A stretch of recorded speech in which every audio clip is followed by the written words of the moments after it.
En fait, aujourd'hui, je vous raconte, vous savez évidemment que j'ai fait un break à cause de mon accouchement. Ça n'a pas été très facile et j'ai donc fait ce break-là et puis je vous reviens en force. Je vous reviens avec beaucoup d'astuces, avec beaucoup de choses pour vous accompagner. Et surtout partager ce direct parce que beaucoup de femmes, je suis sûre que beaucoup de femmes, de mamans, de jeunes mamans, de futures mamans même, voudraient bien savoir ce qui s'est passé et je vais leur donner beaucoup de courage parce que ce n'est pas toujours évident. Donc j'espère que vous allez super bien. Chaque grossesse est différente. Chaque grossesse en fait est différente. Nous sommes, tout être humain vient au monde avec son histoire. Et cette histoire, ma dernière grossesse a été un peu particulière parce que je ne m'y attendais pas du tout. Et c'est le cas en fait de plusieurs mamans. De plusieurs mamans qui s'y retrouvent et sont obligées de faire avec. Donc, je vous raconte comme je l'ai promis de A à Z. Mais il y a une question qui me revient la plupart du temps. Quel est ton avis? Beaucoup de femmes, beaucoup de mamans me demandent quel est ton avis sur le nombre d'enfants qu'on devrait avoir. Quel est ton avis sur les contraceptifs? Et restez jusqu'à la fin parce que je vais vous dire mon point de vue à la fin de ce direct, à la fin de cette vidéo. Donc restez jusqu'à la fin et surtout partagez le. D'accord, l'histoire commence par une invitation. J'ai été invitée pour une formation tout frais payée par le gouvernement de mon pays. J'étais très enchantée et je me disais, voilà, ça me fait des vacances, ça me fait des vacances. Je vais donc devoir sortir de la maison, être loin de mon mari avec qui je passe beaucoup de temps et des enfants. Et puis donc, j'étais très très heureuse de faire ce voyage de 3 jours qui devait être loin de ma localité en fait. J'ai donc annoncé cela à mon mari et il a accepté avec un peu d'hésitation. Mais plus le temps approchait, plus il était un peu réticent. Et puis donc, ça me gênait, mais je savais que lui aussi, il savait que cette formation devait m'être utile et que il fallait que j'y aille à cette formation. Et bien donc, le 2 jours avant, je lui dis, bon, tu sais que c'est dans 2 jours, il faudrait que je m'apprête. Il dit que, ok, il était un peu tout réticent là. Mais le jour J, je me lève, on cause, on discute et je lui dis que bon, je vais aller me faire belle, je vais aller me coiffer parce que je vais voyager ce soir. Il dit d'accord, mais si ce n'était pas que j'avais beaucoup d'occupations, j'aurais voulu t'accompagner. Si ce n'était pas ceci, j'aurais dit que non. Je lui dis non, écoute, tu es occupé donc tu n'as pas fait autrement. Et il dit ok, d'accord. Je vais donc, à ma grande surprise, quand je rentre dans l'après-midi, je vois 2 billets VIP sur notre lit. Ah, j'étais en même temps surprise, choquée, mais heureuse parce que je devais me faire accompagner par mon mari. En fait, je ne devais pas être seule. Donc, et le soir, donc, nous prenons donc la route ensemble. Il a laissé tout, vraiment, il s'est sacrifié. Je lui dis infiniment merci. Il s'est sacrifié ce jour-là, pendant ces 3 jours. Et donc, il m'a accompagné et nous sommes allés à cette formation qui était en fait loin de notre localité. Donc, quand nous arrivons donc, ça m'a plu en fait parce qu'il devait s'imprégner en fait de ce que je faisais. Il devait comprendre ce qui se passe en fait dans tout ce que je fais. Et j'étais heureuse pour cela. Mais il est bien vrai que j'aurais voulu être un peu seule dans ces moments-là. J'aurais voulu être un peu seule. Tout se passe super bien, à merveille. Tout se passe super bien. Nous sommes bien accueillis, notre hôtel est super et il prend super bien soin de moi. Après chaque soir de formation, il m'amène, on prend du bon temps, tu veux manger ceci. Bref, il était attentionné. Et le soir donc, tout se passait super bien. Je voudrais même dire que c'était une lune de miel, une nouvelle lune de miel en fait. Et donc, nous avons fait donc 3 jours de formation et nous sommes rentrés. C'était vraiment des très bons moments que nous avons passés ensemble. Et j'étais très contente.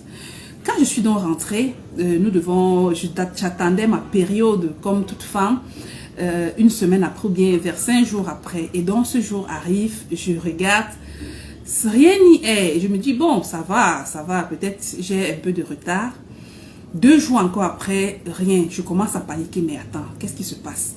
J'espère que... Et donc les doutes commencent à s'installer.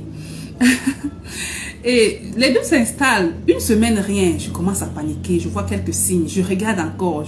Vous savez, aujourd'hui, les femmes ont leur calendrier. Ce n'est plus manuel. Mais aujourd'hui, avec le téléphone et Internet, tout se passe sur Internet. Donc, je pars encore. Je vérifie. C'était quand la dernière date.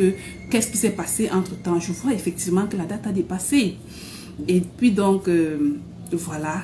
Je me dis, je suis plus à 70% sûre que quelque chose est en train de se passer. Et je commence donc à réfléchir et à stresser. Je vois mes projets, tout ce que j'avais planifié. Je ne sais pas comment je vais faire, comment est-ce que je vais faire. Je stresse. 1 mois, 2 semaines, je pars faire l'échographie et tout est avéré. 1 mois, 2 semaines, oui, environ 12 semaines d'aménorrhée. Je pars faire l'échographie et donc tout est clair. Je suis enceinte, madame. J'ai stressé, franchement, j'ai stressé et j'ai pris 3 kilos en moins de 3 mois. J'ai vraiment stressé. Et je voudrais donc, ensemble, que nous tirons la première leçon de cette grossesse qui est en fait quoi? Qui est en fait... la première leçon que je vais vous dire, c'est que quel que soit le contraceptif que vous utilisez en tant que personne vivant ayant un compagnon ou bien étant marié, c'est que les contraceptifs ne sont pas à 100% garantis. Les contraceptifs, que ce soit naturels, que ce soit hormonaux, que ce soit je ne sais pas quoi, ne sont pas à 100% garantis. Donc ne pensez pas que c'est parce que vous utilisez un contraceptif que vous êtes à 100% épargné. Non. Et deuxièmement, je voudrais tirer la deuxième leçon, c'est que il est très important de faire vos échographies avant 2 mois. Et vous allez comprendre pourquoi à la fin de ce direct, à la fin de cette vidéo. Vous allez comprendre pourquoi. Donc, je pars donc faire l'échographie. Tout est correct. Tout est correct. Le liquide amniotique, le fœtus, tout va bien. Et donc, je stresse beaucoup parce que j'avais beaucoup de projets en fait et ce n'était pas prévu. Donc, je rentre, je stresse beaucoup, je mange beaucoup et je prends environ 3 kilos. 3 kilos. Et vous savez, en tant que nutritionniste diététicien, je fais attention à ma ligne, je fais attention à ce que je mange. Mais j'ai été stressée pendant cette période-là et j'encourage vraiment les hommes à comprendre leurs femmes quand ces situations arrivent parce que c'est pas toujours évident. Il est bien que 2 personnes portent une situation difficile ensemble. Et savoir qu'une grossesse, ce sont des temps difficiles et voire même très difficiles. Et il est important que le compagnon, le conjoint soit à nos côtés, aux côtés des mamans. Et je profite donc pour dire beaucoup de courage à toutes les femmes qui sont enceintes maintenant et qui passent par des difficultés. Je dis encore beaucoup plus de courage à celles qui sont en train de passer par des contractions, par la phase terminale qui est en fait la délivrance. Beaucoup de courage à vous. Donc, pendant les mois qui suivent, je me ressaisis, j'accepte la situation et je commence à modérer mon alimentation. Ce qui fait qu'à la fin de ma grossesse, j'ai pris un maximum de 12 kilos. Ce qui est très conseillé parce que tant que vous prenez moins de kilos, ce sera évidemment très bien pour vous, très facile pour vous de les perdre après l'accouchement. Donc, j'ai pris un maximum de 12 kilos malgré que j'ai pris 3 kilos au début de la grossesse. Et je voudrais encore vous dire que pas de régime pendant la grossesse. Il faut manger équilibré, il faut manger mieux, comme j'ai l'habitude de vous dire et que je dis souvent à mes patients, il est important de manger 2 fois mieux et non 2 fois plus. C'est pas parce que vous portez une grossesse que vous allez manger beaucoup plus. Et aussi, autre chose que les femmes font souvent, ce sont des caprices, les caprices de femmes. Parce que vous êtes enceinte, parce que vous êtes dans des situations difficiles, vous allez dire à votre mari, à votre compagnon, j'ai besoin d'un jus bien glacé. Quand il apporte, vous dites que non, je veux plutôt le mâchoiron sauté. Je sais pas, vous avez des envies. Il est bien vrai qu'il y a des envies au cours de la grossesse dues au changement hormonal. Mais ce n'est pas une raison pour manger n'importe comment, parce que si vous mangez n'importe comment, récupérer aussi après l'accouchement sera encore difficile, encore plus difficile. Et surtout, l'accouchement même, la grossesse même sera plus difficile à gérer. Je ne vous parlerai pas, en profondeur du diabète gestationnel et encore moins de l'éclampsie. Mais tout cela part de notre façon de nous alimenter pendant la grossesse. Et comme j'ai dit à l'entame de ce sujet dans l'introduction, faites-vous suivre par une nutritionniste, par un diététicien pour avoir une meilleure maternité. C'est ce que je vous conseille vivement parce que quand vous faites suivre, vous avez quelqu'un de disponible à qui vous pouvez parler de vos difficultés, mais aussi qui pourra vous accompagner afin que vous ayez une meilleure santé pour vous et votre bébé. Ok? Donc, voilà donc déjà 6 mois sont passés. Tout se passait bien jusqu'au 7e mois. Au 7e mois, qu'est-ce qui se passe en fait? Je pars pour une deuxième échographie. Dès que je finis la deuxième échographie, la dame en question me dit, bon voilà, tu es je veux dire, par exemple, on m'a donné une date. Vous savez, on donne toujours une date probable d'accouchement. Mais cette deuxième échographie me donne 2 semaines de moins que ma date prévue par la première échographie. Et donc, je commence encore à stresser. Je ne comprends pas et je pars donc voir un gynécologue. Je tiens à rappeler que je n'ai pas l'habitude de voir de gynécologue. Chaque fois que je suis enceinte, je fais mes visites normalement et j'accouche vraiment normalement. Mais cette fois-ci, j'étais contrainte d'aller voir un gynécologue pour lui expliquer que mais comment se fait-il que à ma première échographie, on m'a dit telle date. Mais cette fois-ci, on me dit que je vais accoucher 2 semaines avant cette date. Et vous savez également que chaque femme aimerait, que quand on donne une date probable d'accouchement, cette date-là voudrait dire que vous pouvez accoucher 2 semaines, vous pouvez accoucher pendant cette date, vous pouvez accoucher 2 semaines après cette date, ou bien vous pouvez accoucher 2 semaines avant cette date. Parce que le jour et l'heure de la fécondation ne sont pas exacts.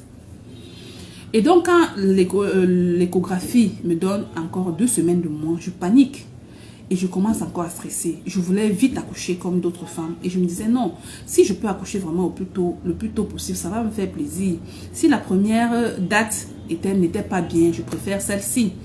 Et donc, quand je n'ai pas pu rencontrer un meilleur gynécologue, et j'ai donc attendu, et je suis encore allée faire une 3e échographie qui me donne encore 1 semaine de moins que que la précédente échographie.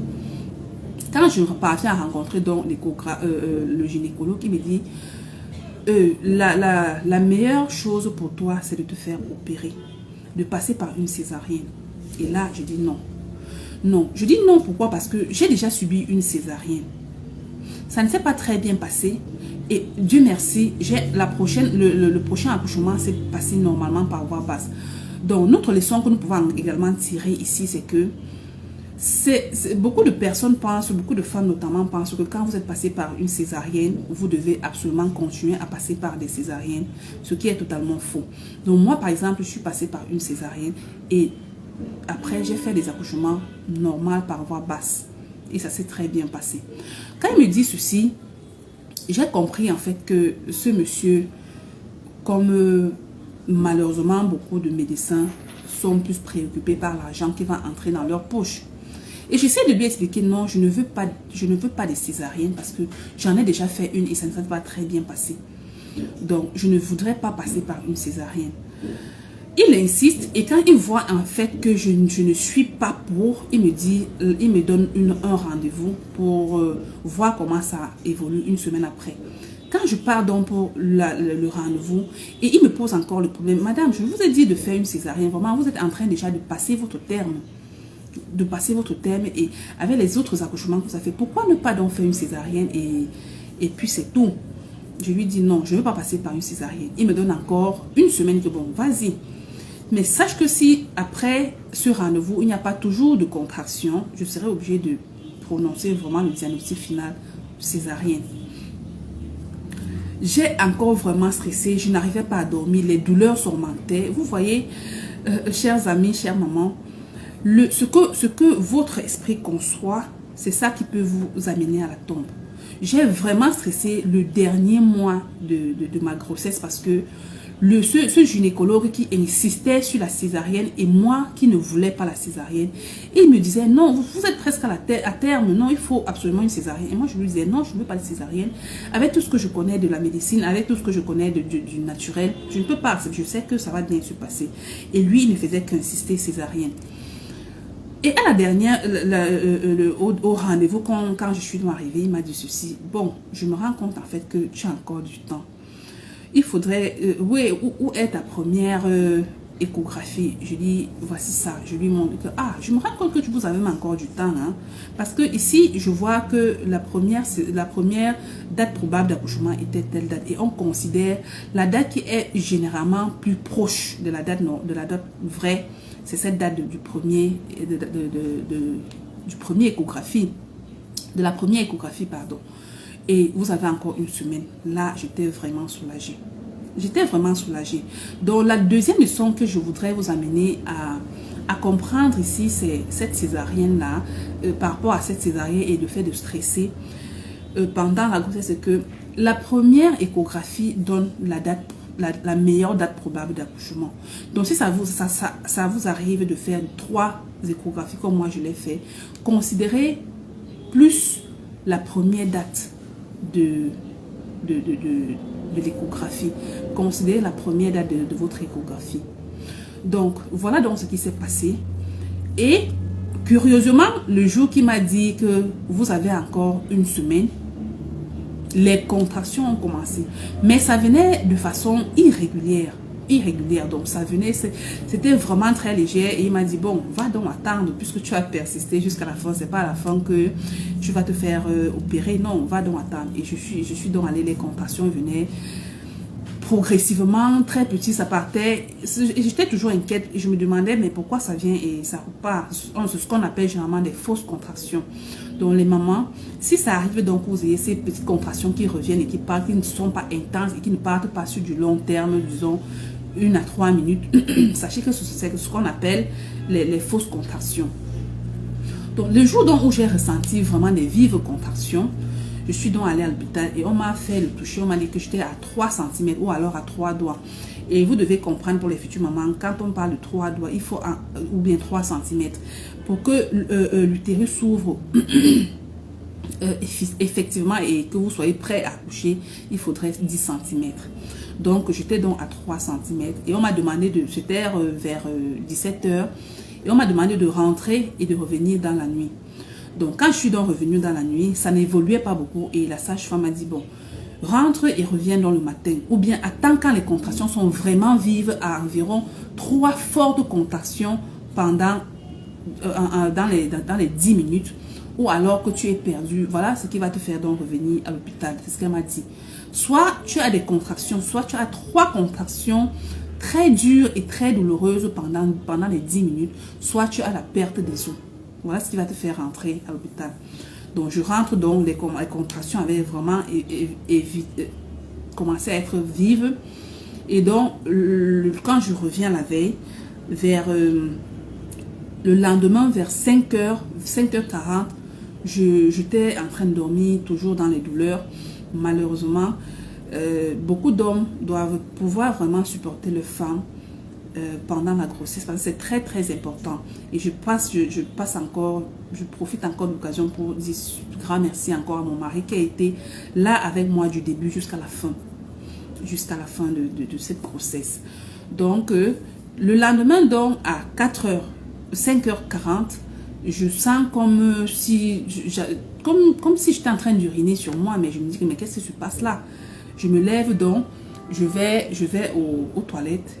Je me rends compte que c'est pas ça en fait. Et je reviens, de l'eau, les pertes des eaux, en fait, c'est de l'eau qui sort abondamment. Et je reviens à mon mari, donc je dis que bon, ça y est, il faut qu'on retourne rapidement à l'hôpital.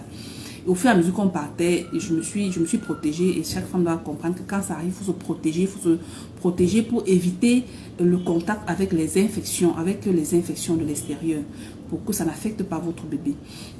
Et quand l'autre leçon que vous devez tirer, c'est que quand vous avez déjà les pertes des os, quand vous perdez déjà les os, en 48 heures au plus tard, vous devez accoucher. Sinon, ce qui sort en premier, c'est quelque chose un peu gluant et avec un peu de sang. Les mamans vont comprendre ce que je suis en train de dire. On appelle ça le bouchon muqueux. C'est ce bouchon muqueux en fait qui vous protège, qui protège votre bébé de tout contact avec l'extérieur jusqu'à ce que les contractions commencent. Vous comprenez de quoi je suis en train de parler. Donc, quand ça s'est donc passé comme ça, nous sommes retournés à l'hôpital et les contractions ont vivement commencé. Et je suis restée à l'hôpital jusqu'à environ, dans l'après-midi en fait, et j'ai pu accoucher par la grâce de Dieu.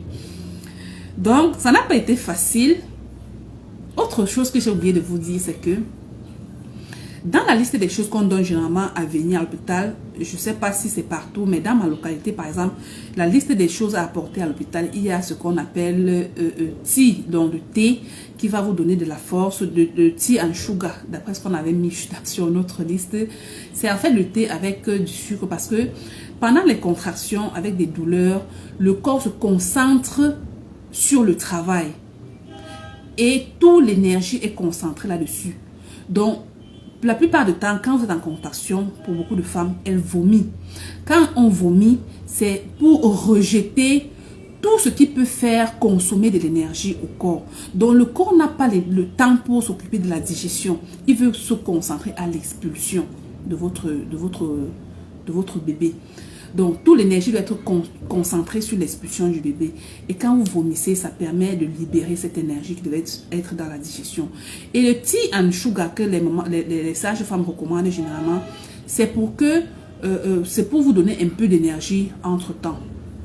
Pour mon cas, donc, j'avais apporté du thé du clou de girofle. Vous savez, le clou de girofle, c'est un analgésisant. Donc, ça veut en fait dire quelque chose qui réduit les douleurs. Quelque chose pour réduire les douleurs. Et aussi, c'est un peu comme un antibiotique au cas où il y a un microbe qu'il faut lutter. Donc, un antibiotique, le clou de girofle, a beaucoup de vertus. Mais je vous conseille particulièrement le clou de girofle en fin de grossesse. Parce que ça aide beaucoup à supporter les douleurs de la contraction. Donc, malheureusement pour moi, j'ai voulu donc boire mon thé de clou de girofle. La sage-femme me dit, mais qu'est-ce que vous buvez là? Et je lui ai dit, c'est un thé de clou de girofle. Mais le clou de girofle, ça sert à quoi? Non, non, non, vraiment, ne venez pas nous compliquer la situation ici. En fait, je comprends qu'elle ne connaît pas et qu'en fait, elle veut juste faire ce qu'on lui a appris. Donc, j'ai dû déposer mon thé de clou de girofle et donc j'ai donc supporté mes contractions jusqu'à la fin. Donc, ça s'est super bien passé. Dieu merci, ça s'est super bien passé. Et après l'accouchement, je me suis sentie extrêmement faible parce que je n'avais pas mangé. Je n'avais pas l'appétit. Mon mari était dehors, il me disait, il envoyait le message que qu'est-ce que tu veux manger, on t'apporte quoi. Ce qui m'a apporté, évidemment, je n'ai pas mangé. J'ai goûté, j'ai eu une forte envie de vomir et j'ai déposé. Donc, j'étais extrêmement faible. Et on a dû m'apporter des remèdes de sang, notamment le Totema, qui est un vrai remontant sanguin. Je vous conseille à toutes les mamans qui ont un problème de sang pendant la grossesse et qu'on vous dit non, votre sang est bas.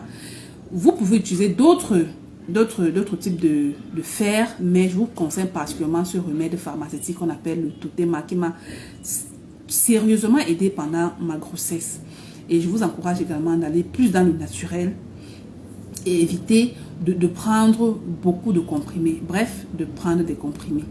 Donc, j'étais extrêmement faible et on m'a apporté ce comprimé qu'on appelle le Totema qui m'a immédiatement remonté.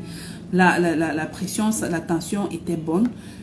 Mon sang était dans la normale et le bébé était super bien. Aujourd'hui, il a quelques semaines et je dis juste gloire à Dieu. Bon, maintenant, le poids, vous savez, ça ne peut pas manquer. Ça ne peut pas manquer le poids. Les femmes prennent le poids pendant la grossesse. On prend le poids pendant la grossesse et c'est tout à fait normal. Ne vous mettez jamais au régime. Ne vous mettez jamais au régime pendant la grossesse. Ne vous mettez jamais au régime pendant que vous êtes enceinte. Mais il est aussi important de manger 2 fois mieux et non 2 fois plus. Ce n'est pas parce que vous êtes enceinte que vous allez manger 2 fois plus. Mais vous allez plutôt manger 2 fois mieux et éviter les aliments qui vont déjà rendre les contractions, bien l'accouchement difficile et aussi de vous faire prendre beaucoup de poids. Je vais parler notamment de la farine de blé que nous trouvons généralement dans du pain, des beignets, de la pâtisserie et bien d'autres.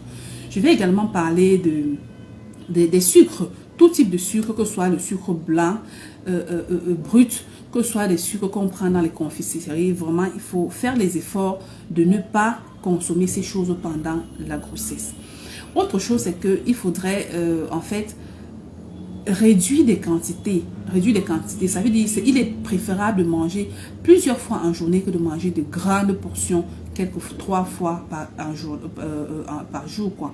Donc, il est préférable de manger des petits plats et des plats équilibrés que de manger des gros plats et de grignoter entre des repas. Donc, ça s'est super bien passé. Je dis vraiment merci à Dieu. Je rends vraiment grâce à Dieu pour cette grossesse inattendue. Et nous avons ensemble tiré des leçons par rapport à cette grossesse. Maintenant, pour toutes les personnes, je vous ai dit que je vais vous donner mon point de vue personnel par rapport au nombre d'enfants recommandés, ou alors quelle est la meilleure méthode contraceptive. Premièrement, moi, par exemple, j'aime beaucoup les enfants. Donc, si quelqu'un peut comprendre mon point de vue, c'est qu'il faut avoir beaucoup d'enfants. Vraiment beaucoup d'enfants. Nos mamans avaient beaucoup d'enfants et elles étaient toujours assez fortes pour pouvoir porter ces enfants. Et aujourd'hui, il est question de s'apprêter en conséquence, c'est-à-dire mieux s'alimenter, éviter l'alcool et la cigarette pendant qu'on est encore jeune, bien s'alimenter pour pouvoir être en mesure de limiter un certain nombre de maladies pendant la grossesse et même après les accouchements. Donc, il faut avoir le maximum d'enfants que vous pouvez avoir vraiment. Il n'y a de richesse que d'hommes sur cette terre. Il n'y a de richesse que d'hommes. C'est une parabole qui prend vraiment tout son sens. Il n'y a de richesse que d'hommes. C'est un proverbe africain qui prend vraiment son sens. Il n'y a de richesse que d'hommes. Donc, ayez le maximum d'enfants que vous pouvez vraiment. Nous avons également vu des femmes, des grandes femmes avec beaucoup d'enfants qui occupent des grands postes. Donc, les enfants n'empêcheront pas particulièrement d'avoir une carrière. Et à chaque chose, son temps. Si vous privilégiez beaucoup votre carrière. Après votre carrière, vous verrez peut-être que vous aurez dû faire des enfants pendant que vous étiez en train de faire votre carrière. Donc, ce serait judicieux de faire un maximum d'enfants, d'après moi. Deuxièmement, quel est le meilleur contraceptif?